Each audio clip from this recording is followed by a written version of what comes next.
আজকের ক্লাসে আমরা সত্যক সারণীর সাহায্যে ডি মর্গানের উপপাদ্য প্রমাণ করে দেখাবো।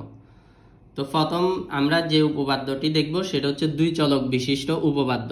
তো ডি মর্গানের দুই চলক বিশিষ্ট উপপাদ্যে প্রথম সূত্রটা হচ্ছে a plus B whole naught, মানে যোগ অবস্থায় যদি হোল নট থাকে তখন সেটা সূত্র করলে যোগ এটা গুণ হয়ে যাবে, মানে A B. R whole not যেটা আছে এটা ভেঙে এর উপরে কমপ্লিমেন্ট হিসেবে বসবে, বির উপরে কমপ্লিমেন্ট হিসেবে বসবে, মোট কথা যোগ থাকলে গুণ হয়ে যাবে।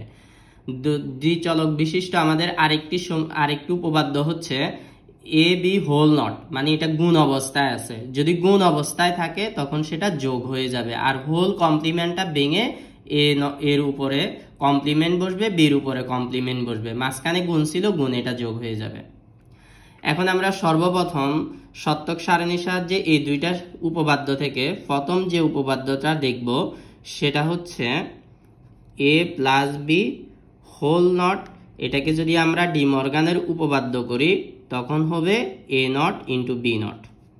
তো দেখো এখানে যেহেতু চলক দুইটা, আমাদেরকে প্রথমে a আর বির মান বসাবো।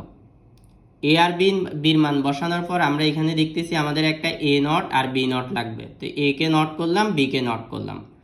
পরবর্তীতে আমাদেরকে এ নট আর বি নট গুণ করতে হবে, এই জন্য এ নট বি নট লিখলাম।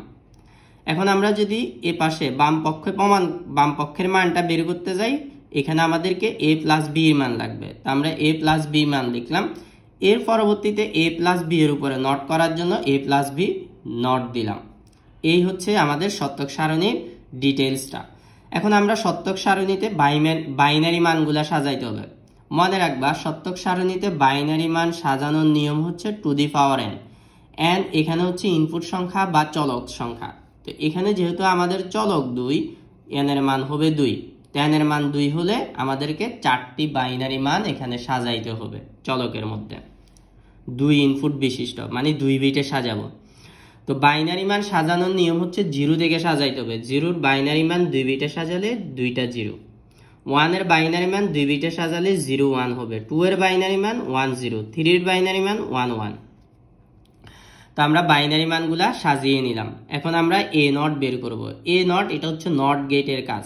আর নট গেটের ক্ষেত্রে সত্যক সারণীর নিয়ম 0 থাকলে আউটপুট হবে 1, 1 থাকলে আউটপুট হবে 0, মানে নট সবসময় ইনভার্স হিসেবে আউটপুট প্রদান করে, মানে বিপরীত আউটপুট প্রদান করে। তো এখানে এর মান 0 আছে, এটা নট করলে 1, এখানে 0 নট করলে 1, পরবর্তী দুইটা 1 আছে, 0 নট করলে 0 হবে। এখন আমরা বি কে নট করব। তো বি কে যদি নট করি, বির মান 0 আছে, নট করলে 1,